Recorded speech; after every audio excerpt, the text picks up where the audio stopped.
what are we trying to achieve when we manage sickle cell? Okay, sir. We must know, number one, the first thing we need to know is that there are many things that impinge negatively on the sickle cell patient. Okay. There are many factors from the environment that tends to destabilize the sickle cell patient. Okay. It does so for all of us, but more especially for those who are already compromised. Okay. Now, with all of us, we need to know one thing, that the body itself has a kind of natural immunity. It has a kind of, let me put it, natural power to confront and remain stable despite all these negative things. Okay. Some of these things are inherited, really. Okay. Some of them are acquired.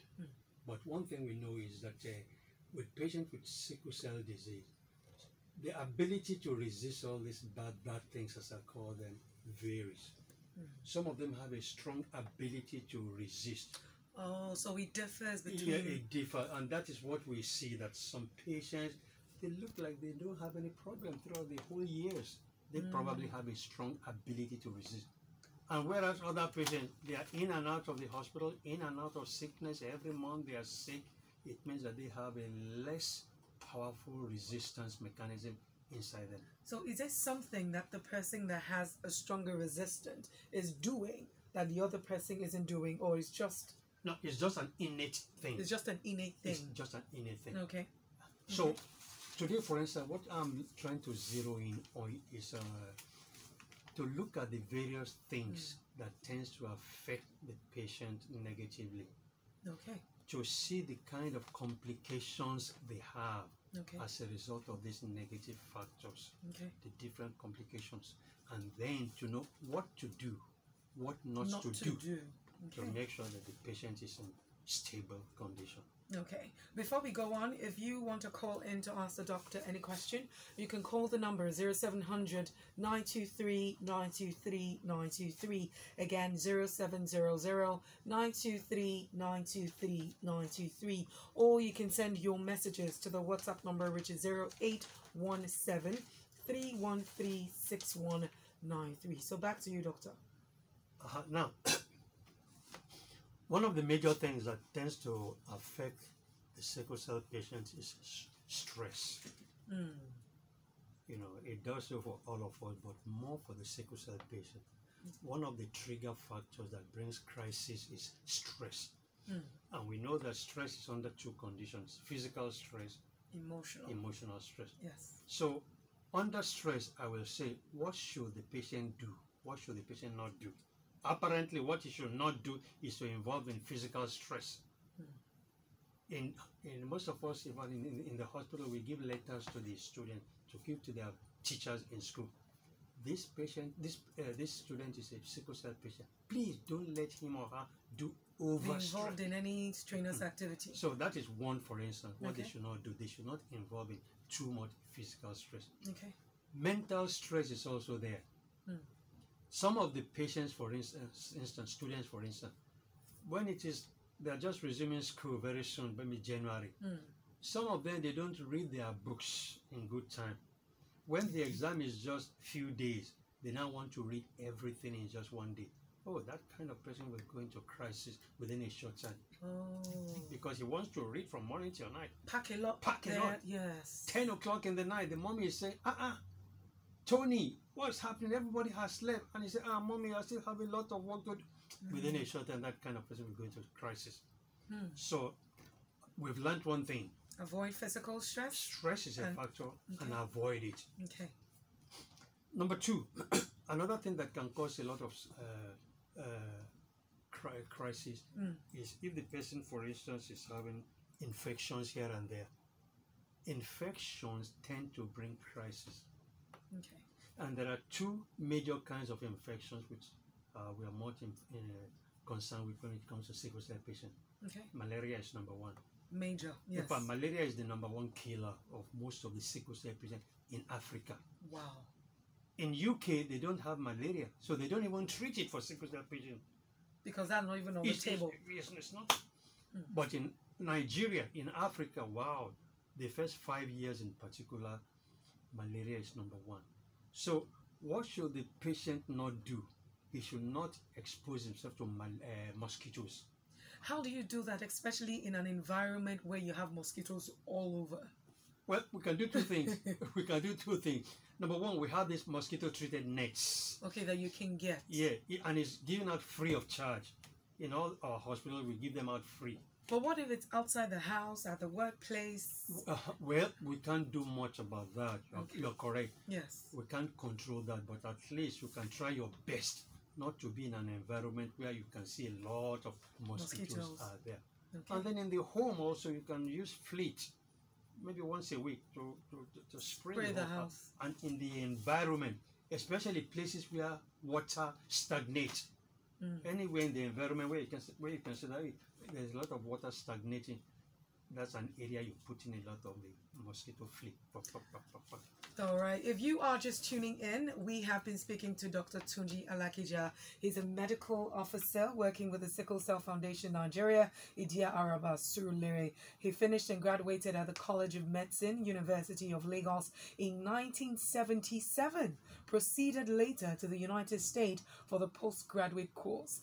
He worked for the Lagos State Health Service Commission at the Pediatric Department of various hospitals, Master Street Children's Hospital, Ekpe General Hospital, Onikon Health Center, till he retired in May 2016 and joined the Sickle Cell Foundation Nigeria. As a pioneer founder of the Pediatric Sickle Cell Clinic of Ekpe General Hospital in 1992, also pioneer founder of the Sickle Cell Clinic of Onikon Health Center in Lagos, also a trained genetic counselor in sickle cell disorders. And we have been talking about the do's and don'ts of sickle cell disorder, especially this weather that we have now creeping into Lagos a bit. All right, so we've done do not stress yourself physically and mentally. Infections, okay. Malaria being the #1 killer in Africa. Yeah. And quickly, the second kind of infection that is very important is, we call it pneumococcal infection. Wow. And that is quite more terrible than most of these measles, all this kind of thing. How is that contracted? Now, just like any other infection, in the air, breathing it in the air, maybe some contaminated food, this kind of thing. So pneumococcal infection, especially in the air, somebody around you is coughing, dust, this kind of thing. So in this kind of environment that we have now, they need to be more careful not to contact it from somebody who is already coughing, or not to place themselves in an environment where there's a lot of dust in the atmosphere. Pollution, yes. Yeah. So in that kind of case, the don'ts are there. Don't go near somebody who is coughing. Don't be in an environment where there's a lot of dust. If there is a dust here and there, run away from that kind of thing. So those are the don'ts. Now, do's under that one is that we have an antibiotic we give all of them routinely up to the age of 10 years. Okay. Yes. Okay. It's a pneumococcal kind of antibiotic. You take up to the age of 10? Yes. Okay. We take it up to the age of 10 years. And then we have again a vaccine for pneumococcus. We call it Prevena. Okay. Which we give to all of them, all sickle cell patients. They must take this anti-pneumococcal vaccine. In fact, even as an adult? Even as an adult, up to the age of 16 years. 16 years. Okay. In fact, the federal government of Nigeria, some 2 years ago, made it compulsory for every child, pediatric, to receive this vaccine, pneumococcal vaccine. And it's part of the routine vaccines in all health centers now. Okay. Where little children from the age of 2 months, they get 3 doses, 2 months, 3 months, and 4 months. So those are the do's to prevent that kind of infection. Yes. All right. So we've done 1 and 2, and the third one. Now the third one is the weather. The weather.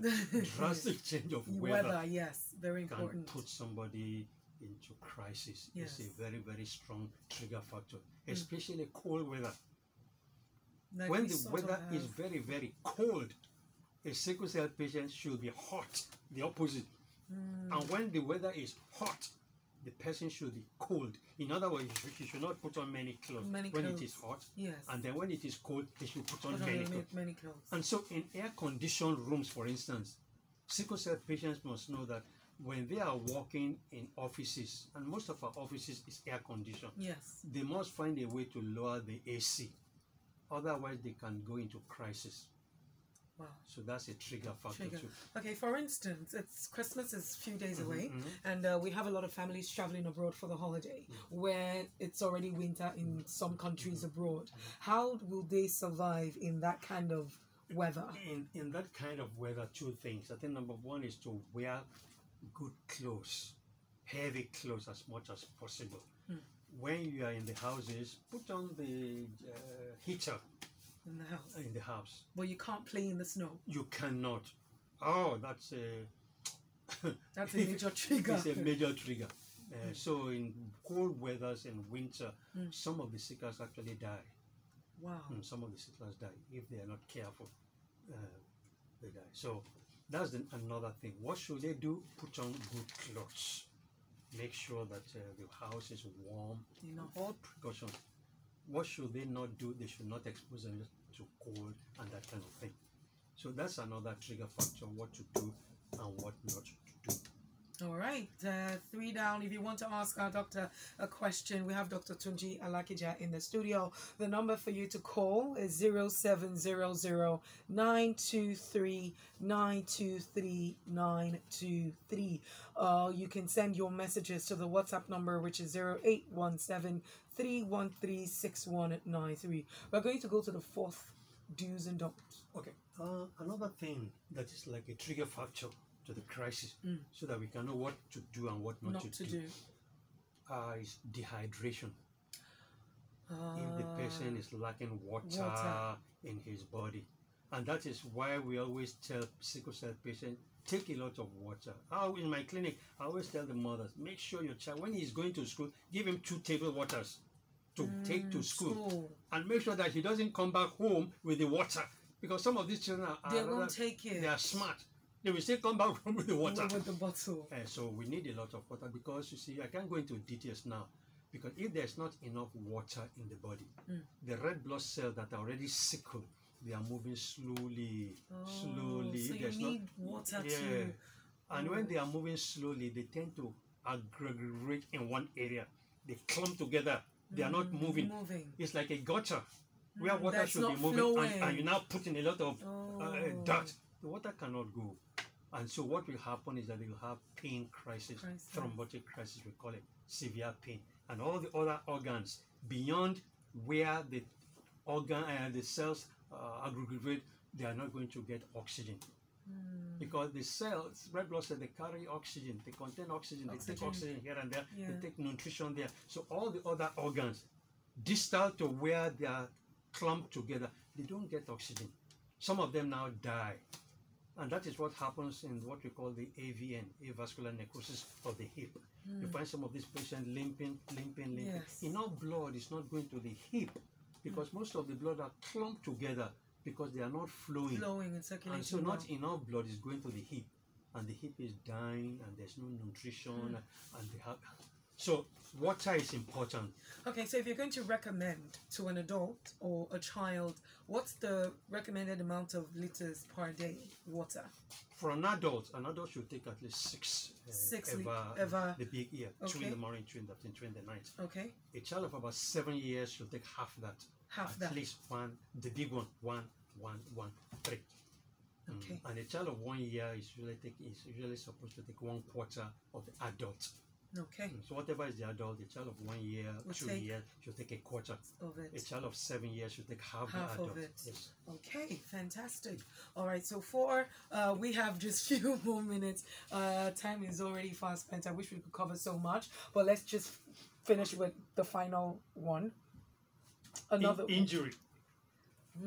How is that avoidable, especially for a male child that plays a lot? A child plays a lot. There's nothing you can do to avoid children playing up and down. Yes. And it's even good for them to play, and not to be just in one place. Yes. But you see, when it is too much, they can injure themselves.